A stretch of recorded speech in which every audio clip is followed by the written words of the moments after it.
आज इस सभा के समक्ष मैं बुला रहा हूं सूर्यपुत्र अंगराज कर्ण को। धन्यवाद महाराज, क्या आपने मेरे नाम के आगे कुंती पुत्र नहीं लगाया? देवी कुंती ने आपसे कहा कि पुत्र चलो हमारे साथ। अब तुम्हारा कर्तव्य है अपनी मां का साथ देना, अपने भाइयों का साथ देना, किंतु आपने उनके आग्रह को नहीं स्वीकारा। संभवतः ये सभा इस बात को भूल रही है कि मैं एक सारथी के यहां पला बढ़ा और मेरी माता की ओर जो मेरे कर्तव्य थे मैंने उनका पालन भली भांति किया। आप मेरी माता से पूछ सकते हैं। मेरा एक भाई भी था शोन। एक भाई के प्रति जितने कर्तव्य होते हैं मैंने उनका भी पालन किया। सुयोधन ने मेरे जीवन को एक नई दिशा दी, एक नया नाम, मुझे अंगराज बना। तुम अंगराज नहीं हो। ये क्या कह रहे हैं पितामह आप? तुम राजकुमार थे, महाराज नहीं। तुम्हें बिना अपने पिता की अनुमति के किसी को भी अंगराज देने का कोई अधिकार नहीं था। ये भली भांति जानता था कि केवल तुम हो जो इसे अर्जुन के विरुद्ध युद्ध करने का अवसर प्रदान कर सकता है। दुर्योधन, तुम्हारे मित्र ने तुम्हारी मित्रता का अनुचित लाभ उठाया। मित्र, मेरे धनुष से भी अधिक प्रिय मुझे तुम हो। यदि तुम्हारे मन में शंका है, तुम्हें लगता है कि युद्ध नहीं करना चाहिए, तो ना सही। मैंने सुना है कि जब तुम्हारा जन्म हुआ था तो तुम्हारे कानों में कुंडल थे, तुम्हारे छोटे से शरीर पर एक कवच था। वो कवच अभेद्य था। तो कहां गया वो कवच?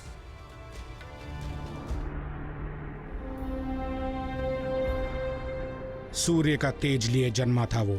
कभी सोचा न था उसने कि उसकी सोच, उसकी मंशा पर शंका के काले बादल मंडराएंगे। चारों ओर है आरोपों का अंधेरा।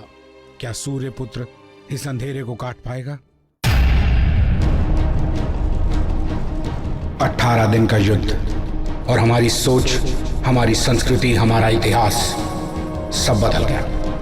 अच्छाई और बुराई की इस लड़ाई में कौन सच्चा था, कौन झूठा, कौन अधर्मी तो कौन धर्म का रक्षक, किसे पता है। युद्ध के साथ युग भी समाप्त हो गया।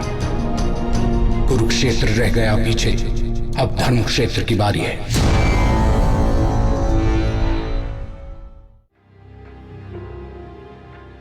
आपके इन श्वेत वस्त्रों के पीछे एक आभा छुपी हुई है, क्या है वो?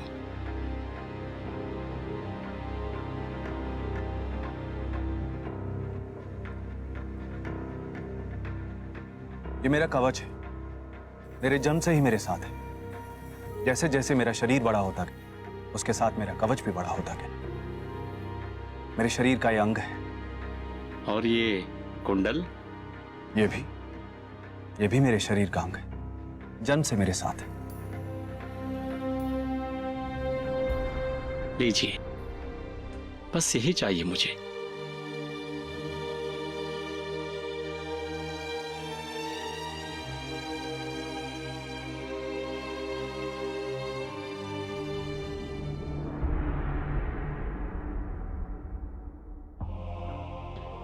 वो कवच और कुंडल तुम्हें अजय बनाते थे और तुमने उन्हें ऐसे ही दान कर दिया।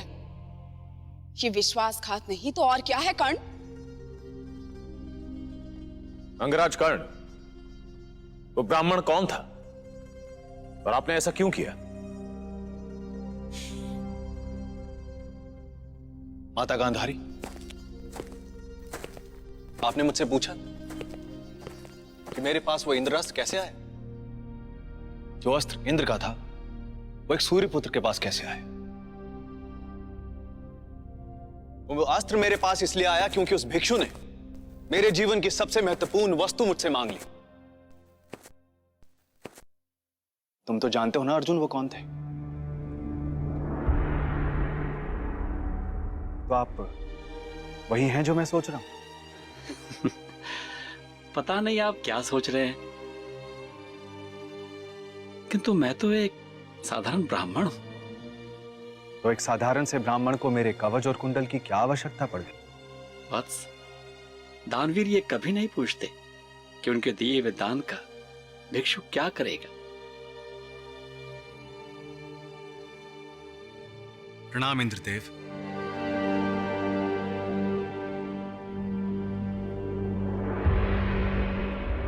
वो इंद्रदेव थे जो कि सुना है तुम्हारे पिता हैं।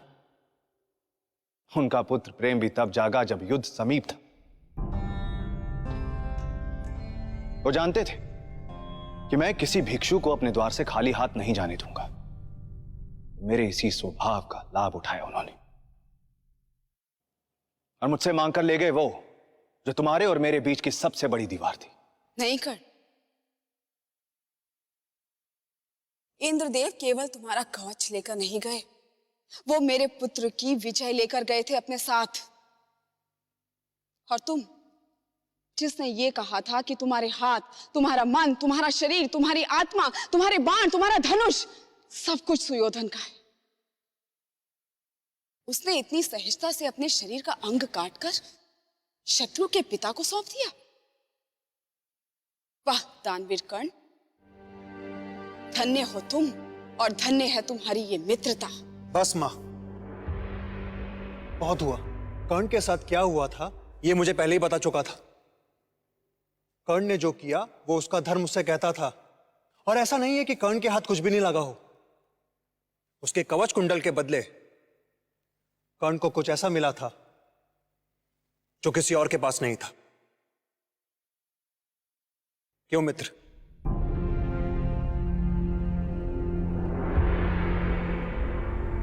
आज तुमने अपने नाम को सार्थक कर दिया है कर्ण। वास्तव में तुमसे बड़ा दानवीर और कोई नहीं।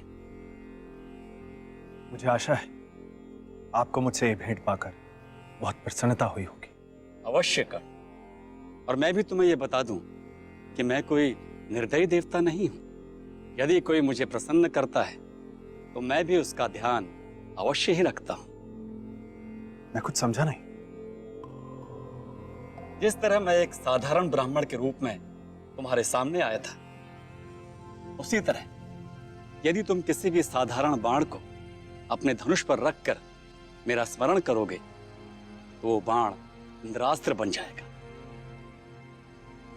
एक ऐसा अस्त्र जिसके आगे कोई नहीं टिक पाएगा। कोई नहीं? कोई भी नहीं। और अर्जुन? अर्जुन भी नहीं।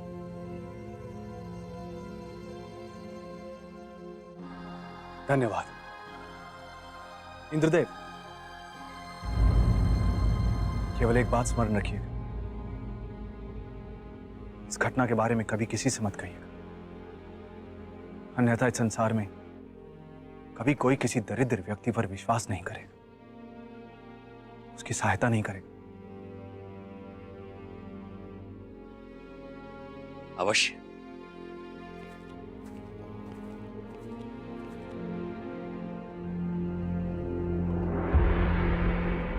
इंद्रास्त्र तो मिला था इसे, किंतु यह उसका भी उपयोग नहीं कर पाया। कर्ण, मेरा प्रश्न अभी भी तुमसे वही है कि तुमने अपना कवच क्यों दान किया? मना कर देते या कुछ और ही दे देते? मना कर देता? कैसे मना कर देता? यदि मैं मना कर देता तो मुझे दानवीर कौन कहता माता? मैं सूत पुत्र कहलाता था। किंतु कहीं ना कहीं मैं ये जानता था कि मैं एक क्षत्रिय हूं, और कोई भी क्षत्रिय अपने द्वार पर आए हुए भिक्षु को खाली हाथ नहीं जाने देता। भिक्षु भले ही चाहे कुछ भी मांग ले। क्षत्रिय? कर्ण, क्षत्रिय कहलाने की लालसा ने तुमसे क्या क्या नहीं करवाया? क्या तुम्हें इस बात का किंचित मात्र भी आभास है? जब तुम्हारे इस दान के बारे में मेरे पुत्र सुयोधन को पता चला तो उसके हृदय पर क्या बीती?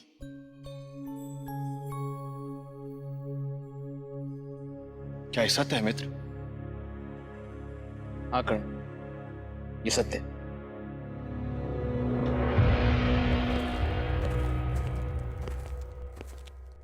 भैया आप ऐसे ही चलते रहेंगे या बताएंगे भी कि हुआ क्या है?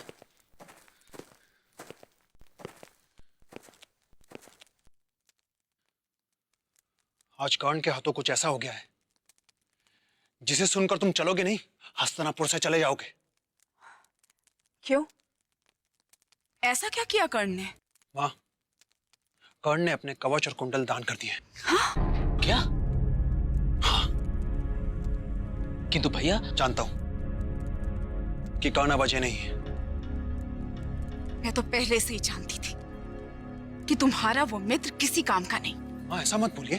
मैं तो केवल बोल रही हूँ पुत्र, किंतु तुम्हारे उस मित्र ने तो करके भी दिखा दिया। कैसे जीतेगा वो अर्जुन से और कैसे दिलाएगा तुम्हें विजय वो युद्ध में? मां, मैंने कर्ण से मित्रता इसलिए नहीं की थी कि वो अजय है। जानती, किंतु यदि वो अजय होता तो अपनी मित्रता का ऋण तो चुका पाता, किंतु अब ऐसा नहीं होगा।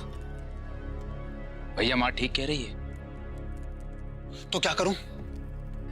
उससे जाके बोल दूं कि अब वो मेरे किसी काम का नहीं? अपने जीवन से जाने के लिए कह दूं उसे मैं? हाँ,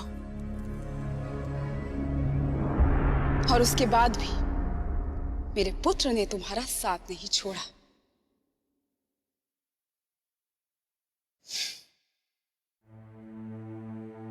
तुम जानते हो मित्र, मैंने जो किया वो मुझे करना ही पड़ा। मेरे पास कोई विकल्प नहीं था। तुम ये भी जानते हो, आजीवन मुझे इस बात का खेद रहा कि मेरे हाथों कुछ ऐसा निकल गया जो मेरे मित्र के काम ही आता। मैं ये भी जानता हूं कि तुमने मुझे क्षमा कर दिया, किंतु आज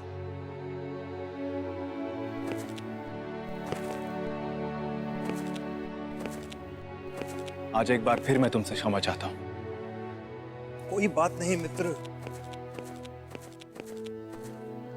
तुम और मैं यहां सच्चे क्षत्रिय हैं जो अपने कहे पे अड़िग रहते हैं। इस अर्जुन को मैंने बोला था एक बार कि मुझसे जो चाहे मांग लेना, और इसने वो बाण मांग लिए जो पितामह ने इनका वध करने के लिए तैयार किए थे, और अर्जुन के पिता ने तुमसे तुम्हारा कवच मांग लिया। ये डरते थे हमसे, इसलिए इन्हें छल की आवश्यकता थी। इस जन्म में मैंने और तुमने बहुत कुछ सीखा इन पांडवों से, जो अगले जन्म काम आएगा। महाराज, मेरे मित्र पर लगा आरोप असत्य है। मेरी मां चाहे कुछ भी कहे, किंतु मेरे मित्र ने मेरे साथ कोई विश्वासघात नहीं किया।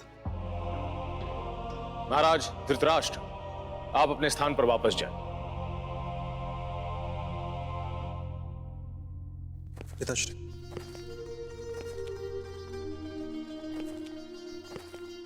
अंगराज कर्ण पर आरोप था कि उन्होंने अपने कवच और कुंडल दान में देकर अपने मित्र के साथ छल किया, और साथ ही उन्होंने अर्जुन को छोड़कर किसी और पांडव को हानि ना पहुंचाने का वचन देकर भी अपने मित्र के साथ ठीक नहीं किया। किंतु कर्ण और सुयोधन की मित्रता किसी भी स्वार्थ पर नहीं टिकी थी, इसलिए यह सभा इस आरोप को असत्य मानती है। अब समय है अगले आरोप का, और इस आरोप के लिए इस सभा में आने वाले हैं गुरु परशुराम।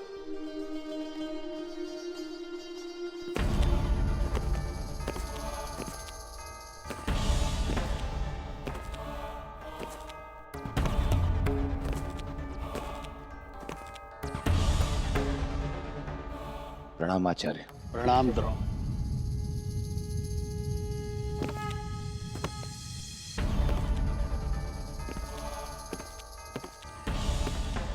नहीं कर्ण, मेरे चरण मत छुओ, मैं आशीर्वाद नहीं दे पाऊंगा।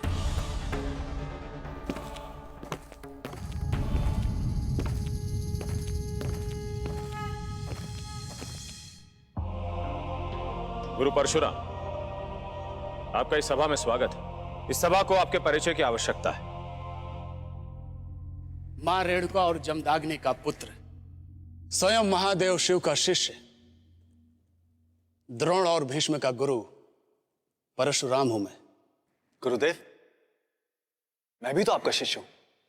हाँ, हो तो कर्ण, किंतु तुमने कुछ ऐसा नहीं किया जिसके कारण मैं अपने परिचय में तुम्हारा नाम ले सकूं। गुरुदेव, आज अंगराज कर्ण पर आरोप लग रहे हैं, और जब से आप आए तब से आपकी और कर्ण की बातचीत सुनकर ऐसा प्रतीत होता है जैसे गुरु और शिष्य में बहुत मनमुटाव है। वो क्यों है, वो अभी पता चल जाएगा। सूर्यपुत्र कर्ण पर आरोप है कि इन्होंने अपने गुरु से असत्य कहा उनसे धनुर्विद्या प्राप्त करने के लिए उन्हें छला। मैं जानता था एक ना एक दिन यह आरोप मुझ पर अवश्य लगेगा। यदि जानते ही थे तो क्यों छल किया मुझसे?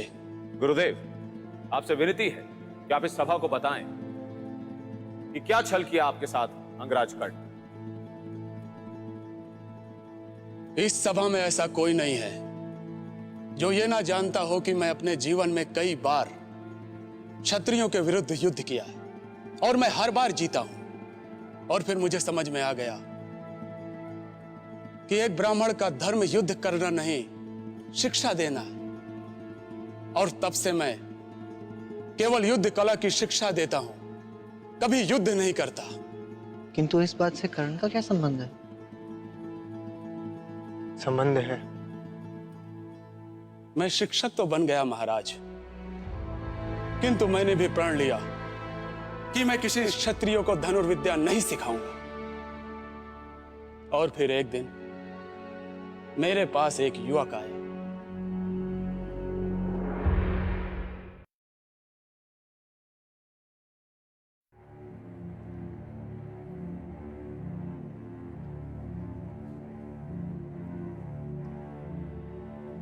कब से खड़े हो? अभी आया हूं गुरुदेव। गुरुदेव, मैं तुम्हारा गुरु नहीं हूं और ना ही अभी तक तुम मेरे शिष्य हो। आप ही कहिए, मैं आपको क्या कहूं? मेरा नाम लेकर बात करो और यह बताओ कि तुम यहां क्यों आए हो। मैं आपसे धनुर्विद्या सीखना चाहता हूं गुरु परशुराम। मेरा कहा भी भूल गए तो जो मैं सिखाऊंगा वो कैसे स्मरण रहेगा? तुम कौन हो? अपना परिचय दो और सत्य कहना। जय श्री परशुराम। मेरा नाम वासु है, मैं हस्तिनापुर से आया हूं। पिता का नाम? वसंत। क्या करते हैं तुम्हारे पिता? वो एक छोटे से मंदिर में पुजारी है। ये ऐसे ही लेकर घूमते हो या चलाना भी आता है?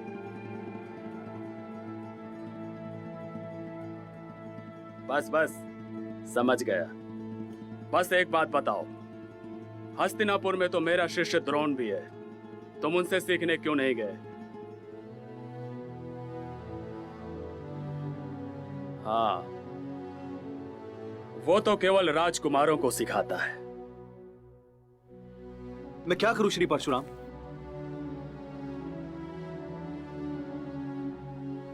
पहले तो तुम मुझे गुरुदेव कहो।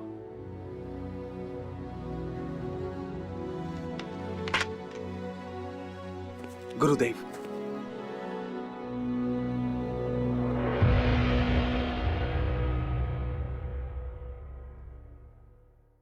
उस असत्य पर अपनी शिक्षा की नींव रखी है कर्ण ने। किंतु गुरुदेव। मत कहो गुरुदेव मुझे। नहीं कहता, किंतु मैं आपसे पूछना चाहता हूं, क्या मैं आपका अच्छा शिष्य नहीं था? क्या मैंने आपकी हर आज्ञा का पालन नहीं किया? क्या आप मुझे गर्व से नहीं देखते थे?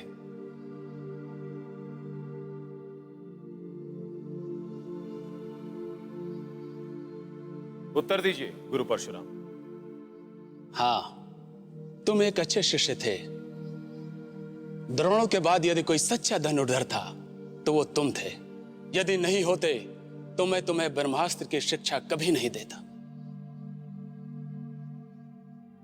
भैया, कर्ण के पास ब्रह्मास्त्र भी था, फिर उसने अर्जुन पर उस अस्त्र का प्रयोग क्यों नहीं किया? अभी पता चल जाएगा तुम्हें। सत्य है, आपने मुझे ब्रह्मास्त्र सिखाया था। फिर तो तुम्हें यह भी स्मरण होगा कि ब्रह्मास्त्र सिखाते समय मैंने तुमसे क्या कहा था।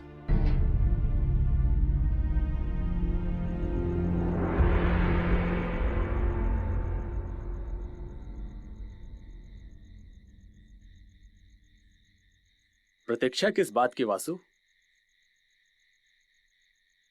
किंतु गुरुदेव,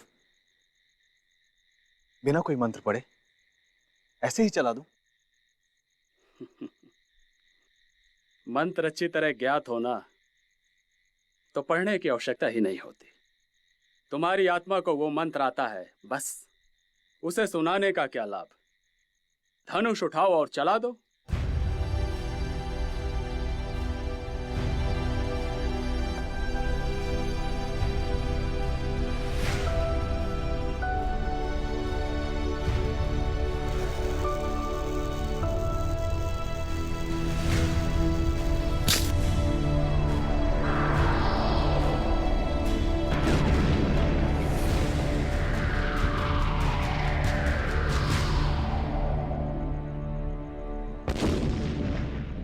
ये ब्रह्मास्त्र मैंने एक ब्राह्मण को दिया है वासु। इसे संभाल कर रखना, और यदि कभी उपयोग करना ही हो तो एक क्षत्रिय के विरुद्ध ही करना।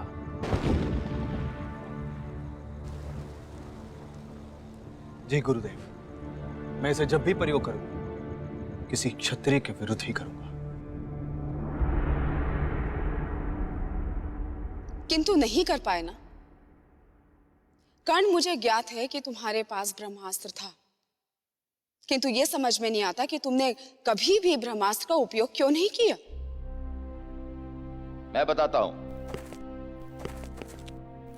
हूं कि कर्ण अपना ब्रह्मास्त्र क्यों नहीं चला पाया। क्योंकि छल से अर्जित की हुई शिक्षा कभी किसी के काम नहीं आती। अर्जुन ने अपनी साधना के बल पर वो ब्रह्मास्त्र प्राप्त किया, उसे चला पाया क्योंकि उसे याद रहा। और तुम भूल गए। क्यों धनुर्धर? यदि तुम इतने बड़े योद्धा थे तो क्यों नहीं चला पाए वो ब्रह्मास्त्र? क्योंकि वो ब्रह्मास्त्र मेरे गुरु ने मुझसे वापस ले लिया। वापस नहीं लेता तो और क्या करता कर्ण? तुम जानते थे कि संसार के सारे क्षत्रिय मेरे शत्रु थे। तुम जो एक क्षत्रिय थे, तुमने मुझसे असत्य कहा, मेरी शिक्षा का अपमान किया है तुमने। गुरु परशुराम, ऐसा क्या हुआ था जिससे आपको यह पता चला कि अंगराज कर्ण ब्राह्मण नहीं क्षत्रिय है? महाराज, एक दिन मैं विश्राम कर रहा था। कर्ण मेरे पास आया और बड़े भक्ति भाव से मुझसे कहने लगा कि गुरुदेव, आप ऐसे अपना सर धरती पर ना रखें, मैं बैठ जाता हूं, मेरी गोद में अपना सर रखकर विश्राम करें। फिर क्या हुआ अंगराज?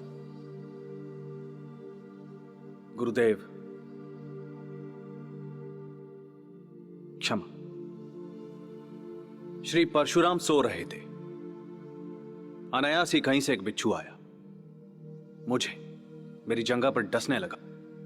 बहुत देर तक वो बिच्छू मुझे काटता रहा, डसता रहा, पर मैं नहीं हिला, ऐसे जैसे कि मैं जम गया था। मैं जानता था यदि मैं हिला तो मेरे गुरु की निद्रा भंग होगी। मैं अपने गुरु को किसी प्रकार का कोई कष्ट नहीं देना चाहता था। कुछ समय बाद मेरे गुरु का विश्राम पूरा हुआ। मुझे लगा मेरी भक्ति से वो प्रसन्न होंगे,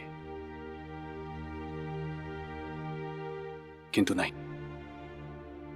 कुछ ही क्षणों में उन्हें सारी गाथा समझ में आ गई।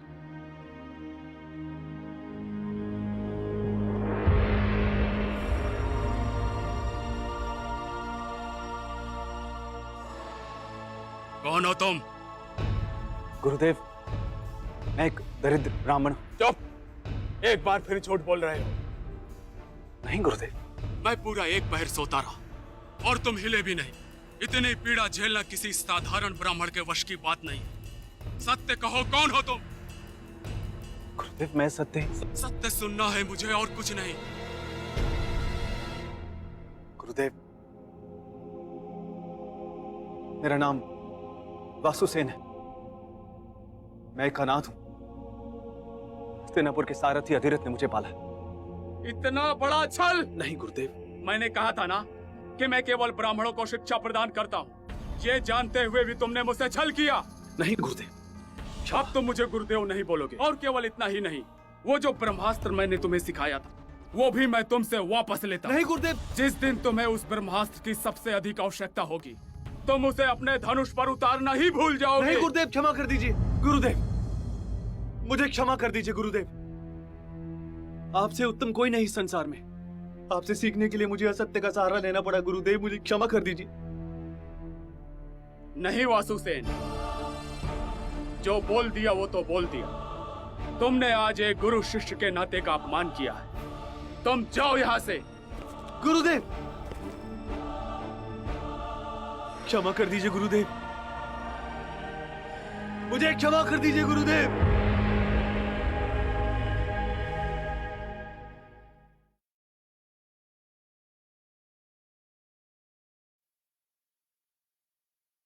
जितनी सहजता से उन्होंने मुझे ब्रह्मास्त्र दिया था वैसे ही वापस ले लिया। और क्या करते?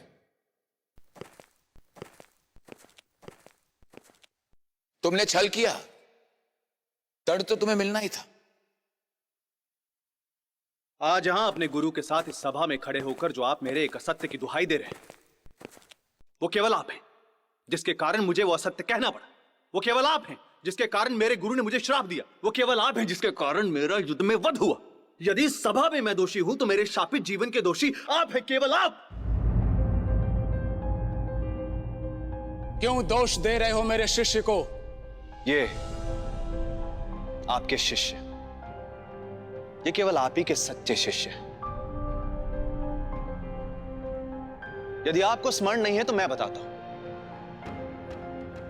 आपको भी और इस सभा को भी। महाराज, यह है गुरु द्रोणाचार्य, जो कहने को तो एक शिक्षक है किंतु राजनीति कभी नहीं भूले। हस्तिनापुर के राजकुमारों की ओर अपने कर्तव्य को निभाने की होड़ में ये अपना धर्म भूल गए, एक शिक्षक का धर्म। महाराज, मैं गया था इनके पास, मैंने इनके आगे हाथ जोड़े, इनसे विनती की, इनके चरणों में अपने शीश को रखा।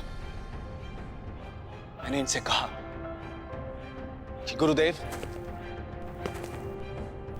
मेरे जीवन में पीड़ा ही पीड़ा है।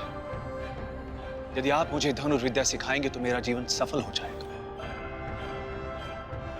मुझे अपनी शरण में ले लीजिए गुरुदेव, आप जो कहेंगे मैं वो करूंगा, मैं आपका दास बनकर रहूंगा। किंतु नहीं, गुरु द्रोण तो केवल राजकुमारों को सिखाते हैं और मैं ठहरा एक सूत पुत्र। भला मैं कौन होता हूं गुरु द्रोण के गुरुकुल में अपने पैर भी रखने वाला? इस प्रकार मुझे उंगली दिखाकर गुरुकुल के बाहर जाने का मार्ग दिखा दिया इन्होंने। किंतु मैंने भी मन में प्रतिज्ञा की कि मैं इनसे नहीं तो इनके गुरु से सीखूंगा। किंतु नहीं, जैसे शिष्य वैसे गुरु। यदि गुरु द्रोण केवल राजकुमारों को सिखाते थे तो ये केवल ब्राह्मणों को सिखाते थे। तो क्या करता मैं? किसके पास जाता मैं? किसके पास जाता? आप दोनों के अतिरिक्त और कौन था उस संसार में? किससे सीखता मैं धनुर्विद्या? महाराज, मुझे असत्य का सहारा लेना ही पड़ा। युद्ध कला सीखने की मेरी पिपासा को शांत होना ही था, अन्यथा वो मेरे भीतर की अग्नि मुझे ही जलाकर भस्म कर देती। इसका अर्थ यह है कि तुम अपने अंदर की अग्नि को शांत करने के लिए झूठ का सहारा लोगे, झूठ बोलोगे। तो नहीं बोलता झूठ, नहीं बोलता। यदि मेरे दोनों गुरु अपने धर्म के पक्के और निष्पक्ष होते।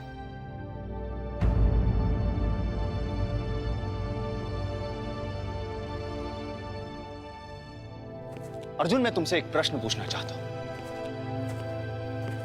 और मैं शापित ना होता। यदि मेरे पास ब्रह्मास्त्र होता तो तुम्हें मुझसे द्वंद्व करने में आनंद नहीं आता? या तुम्हें भी ऐसी ही विजय चाहिए थी जैसी तुम्हें मिली? तुम्हारे और मेरे द्वंद्व की प्रतीक्षा केवल तुम्हें और मुझे ही नहीं थी कर्ण। ये पूरा संसार हम दोनों को एक दूसरे के सामने हाथ में धनुष उठाए देखना चाहता था। फिर वो युद्ध हुआ कर्ण, जिसकी प्रतीक्षा सबको बरसों से थी, किंतु वो युद्ध अधूरा था। यदि तुम्हारे पास ब्रह्मास्त्र होता, यदि तुम श्रापित ना होते, तुम्हें तुम्हारी शिक्षा स्मरण होती, तो हमारा वो द्वंद्व इस विश्व को भुलाए नहीं भूलता। मैं भी यही चाहता था अर्जुन, कि एक बार सिर्फ मैं और तुम आमने सामने हो, ना कोई सूर्यपुत्र हो ना कोई इंद्रपुत्र।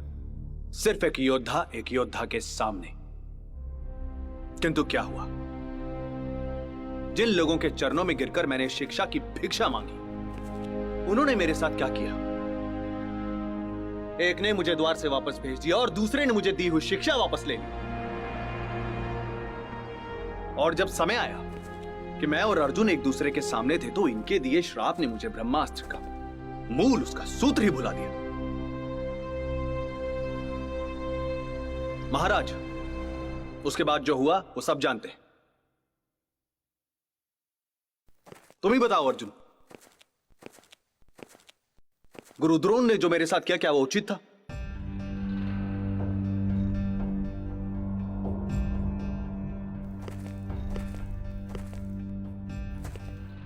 क्षमा करें गुरुदेव, आजीवन आपने मुझे जो कहा मैंने उसे बिना जाने बिना सोचे मान लिया।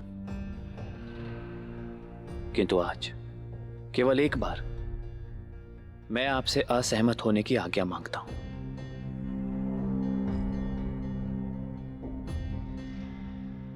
कर्ण को शिक्षा पाने का अधिकार था, और वो भी आपसे। अर्जुन, मैंने कभी स्वप्न में भी नहीं सोचा था कि मेरे मुख से ऐसे शब्द निकलेंगे। धन्यवाद अर्जुन। अर्जुन, जो भी किया तुम्हारे लिए किया। मैं जानता हूं, और मैं इसके लिए आपका आभारी भी रहूंगा। किंतु आचार्य, मेरे हृदय में यह बात कहीं ना कहीं अवश्य रहेगी कि मैंने जिस योद्धा को पराजित किया वो श्रापित था, उसे उसकी पूरी शिक्षा नहीं मिली थी। गुरु द्रोण और अर्जुन, आप दोनों अपना स्थान ग्रहण करें।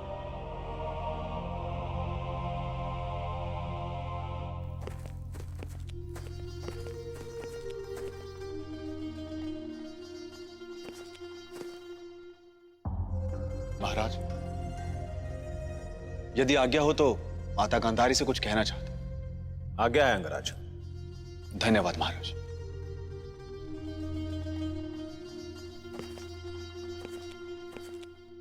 माता गांधारी, यदि मैं एक शापित योद्धा आपके पुत्र का साथ देना चाहता था, किंतु उसकी सहायता करने में असक्षम था, तो ये मेरा दोष नहीं था, दोष हस्तिनापुर के गुरु का था।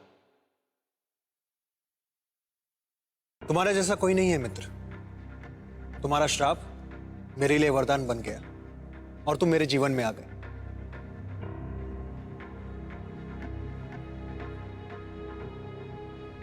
इन्हें क्षमा कर दो मित्र। ये जानते ही नहीं कि इन्होंने एक ऐसा शिष्य गवाया है जिसके नाम के कारण इनकी प्रतिष्ठा भी बहुत बढ़ जाती।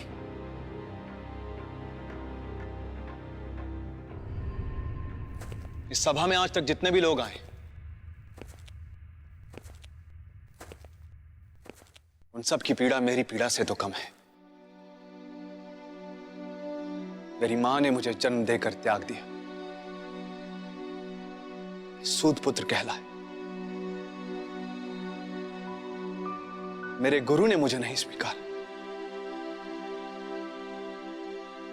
एक श्राप ने मुझे कुरुक्षेत्र के युद्ध में कुछ नहीं करने दिया।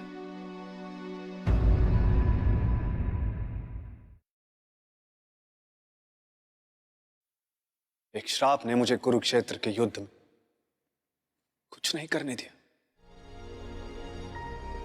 हाँ, मैं ही हूं वो जिसकी नियति में केवल दुख, केवल पीड़ा, केवल तिरस्कार है।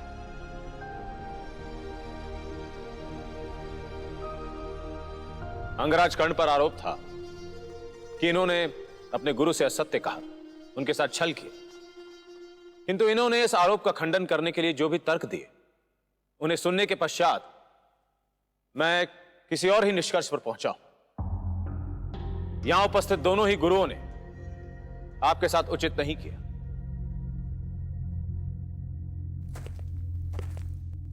इन दोनों ही गुरुओं को शिक्षक होने का धर्म निभाना चाहिए था। एक ऐसा धर्म जिसमें जात पात और रंग रूप के आधार पर भेदभाव नहीं किया जा सकता। किंतु ये दोनों ही अपना कर्म नहीं निभा पाए, और ऐसे में आपने जो भी किया वो चाहे अनुचित ही क्यों ना हो, किंतु परिस्थितियों के अनुकूल था। इसलिए यह सभा आप पर ले गए इस आरोप को खंडित करती है।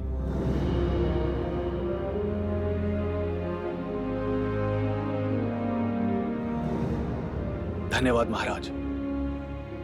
आज पहली बार किसी ने मेरी पीड़ा को समझा है। आपकी पीड़ा को नहीं अंगराज, आज संभवतः पहली बार किसी ने आपके तर्क को समझा है। आप पर जितने आरोप लगने थे लग चुके, अब समय है निर्णय का। महाराज, यदि आपकी आज्ञा है तो मैं कुछ कहना चाहता हूं। केशव, आपको किसी की आज्ञा की आवश्यकता नहीं है। आपको जो कहना है कहिए। कर्ण, सूर्य पुत्र, कुंती पुत्र, सूत पुत्र, वासु, वासुसेन, अंगराज, तुम हो कौन? यही तो मैं भी जानना चाहता हूं केशव। बस कर्ण, कब तक ढूंढोगे अपने आप को? मैं समझा नहीं केशव। कर्ण, तुम जानते हो तुम्हारी समस्या क्या है? जब तुम बड़े हो रहे थे तब तुम्हें पता चल गया था कि तुम कोई सूत पुत्र नहीं हो। तुम एक योद्धा हो, तुम एक क्षत्रिय हो। तुम्हारा और सूर्य का एक अनोखा नाता है जो बचपन से ही था। जब तुम बड़े हुए तो तुम्हारे भीतर यह प्रश्न कि मैं कौन हूं, उसने तुम्हें एक ऐसी राह दिखाई जिस पर संभवतः तुम्हें इस प्रश्न का उत्तर भी मिल जाता, और वो राह थी धनुर्विद्या की। तुमने अर्जुन को देखा और उसमें तुम्हें एक ऐसा अवसर दिखाई दिया जिसे पाने के पश्चात तुम स्वयं ही नहीं, ये पूरा विश्व मानेगा कि तुम एक क्षत्रिय, एक योद्धा हो, कोई सूत पुत्र नहीं। तुमने गुरु द्रोण से कहा, उन्होंने मना कर दी। तुमने असत्य का सहारा लेकर गुरु परशुराम से धनुर्विद्या ग्रहण की, किंतु तुम्हारे सत्य ने तुम्हारा पीछा वहां पर भी नहीं छोड़ा। तुम अंगराज बने, किंतु तब भी तुम्हारे पास एक राजमुकुट था, एक पक्की पहचान नहीं। तुम्हारे जीवन में दानवीर का नाम तुमने इतनी प्रबलता से पकड़ कर रखा क्योंकि तुम चाहते थे, चाहे ये संसार तुम्हें एक क्षत्रिय के रूप में ना देखे, किंतु तुम सदैव एक दानवीर कहलाओ। क्या तुमने सोचा है कि ये जानने की चाह में कि तुम कौन हो, तुमने वास्तव में कुछ पाने के अवसर गवा दिए? यदि तुम चाहते तो तुम ये मान लेते कि तुम एक सूत पुत्र हो जो एक धनुर्धर भी, तो तुम्हारी धनुर्विद्या में कोई शंका नहीं होती। तुम्हारा पूरा ध्यान तुम्हारी धनुर्विद्या की ओर ही केंद्रित होता। गुरु द्रोण ना सिखाते, तुम गुरु परशुराम से सत्य ही कह देते। यदि वो फिर भी नहीं मानते तो एकलव्य की भांति उनकी प्रतिमा बनाते और धनुर्विद्या सीखते। धनुर्विद्या तो केवल साधन मात्र था, तुम्हें अपने आप को पहचानने का कारण।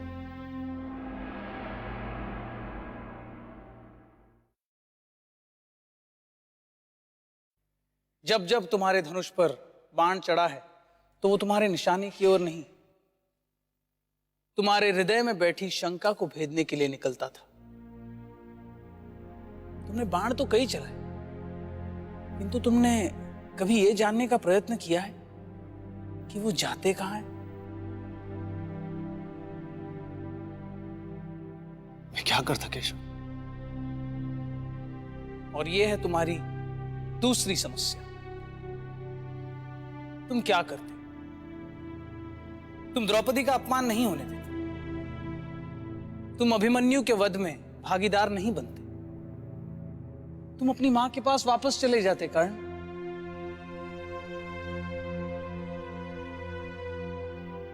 किंतु मेरा मित्र, वो तुम्हें क्षमा कर देता, पूछो उसे। केशव, वो मुझे क्षमा कर देता, किंतु मैं तो खुद को क्षमा नहीं कर पाता। और यह है तुम्हारी तीसरी और अंतिम समस्या। तुम किसी को क्षमा ही नहीं कर पाते, ना किसी और को, ना अपने आप को। क्षमा कर दो अपनी मां को कर्ण, क्षमा कर दो गुरु द्रोण को, क्षमा कर दो अर्जुन को, क्षमा कर दो द्रौपदी को, और क्षमा कर दो अपने आप को। तुम्हारी मां ने तुम्हें छोड़ दिया, ये उनकी विवशता थी। तुम एक सूत पुत्र कहलाए, किंतु तुम्हें बहुत प्रेम मिला। तुम अंगराज बने, तुम्हें दुर्योधन जैसा मित्र मिला। तुम वीर गति को प्राप्त हुए, वो भी अर्जुन जैसे धनुर्धर के हाथों। तुम्हारा जीवन सफल है कर्ण, तुम्हें और कुछ नहीं चाहिए।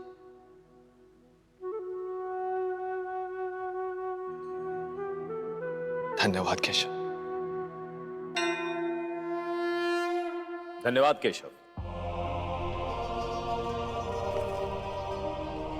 और अब समय है निर्णय का। ये सत्य है कि कर्ण जैसा अनोखा पात्र इस महागाथा में और कोई नहीं, जिसके जीवन में अनेक कठिनाइयां थी और इन्होंने हर कठिनाई का सामना किया। इन्होंने अपने मित्र का साथ दिया, और ऐसा साथ दिया कि अपने मित्र के हाथों हो रहे अधर्म को भी अपने हृदय से लगाया। इनकी मित्रता आने वाली पीढ़ियों के लिए सदैव एक उदाहरण बनकर जीवित रहेगी। अंगराज कर्ण ने अपने गुरु से असत्य कहा, जो सही नहीं था, किंतु वो कोई छल नहीं था, क्योंकि इनकी शिक्षा ग्रहण करने की लालसा सच्ची थी। आज इस सभा में अंगराज कर्ण पर लगा हर आरोप निराधार माना जाता है। हाँ, यह सत्य है कि अंगराज कर्ण ने अपने मित्र का ऋण चुकाने के लिए कुछ ऐसे कर्म किए जो सही नहीं थे, जैसे अपनी आंखों के सामने रानी द्रौपदी का अपमान होने देना, अभिमन्यु के वध में भागीदार होना, किंतु उन कर्मों का दंड इन्हें भूलोक में ही मिल चुका है। और जैसा केशव ने कहा कि जिसने आजीवन अपने भीतर केवल पीड़ा को ही पाला, उसे और किसी दंड की आवश्यकता नहीं। अंगराज कर्ण, आप दानवीर हैं, आप एक योद्धा हैं, और आप एक उत्तम मित्र हैं। आप और अर्जुन भूलोक के सबसे बड़े धनुर्धर हैं, और चूंकि आप अर्जुन से बड़े हैं, इसलिए आपका नाम सदैव अर्जुन से पहले लिया जाएगा। महाराज, धन्यवाद। आज इस सभा में मैंने सब कुछ पा लिया।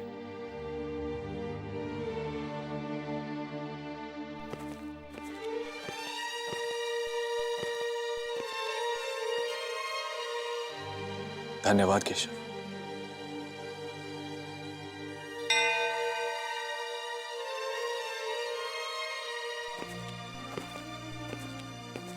मित्र, तुम्हारा नाम चाहे अर्जुन के साथ क्यों ना लिया जाए, किंतु तुम पर अधिकार मेरा है, केवल सुयोधन का।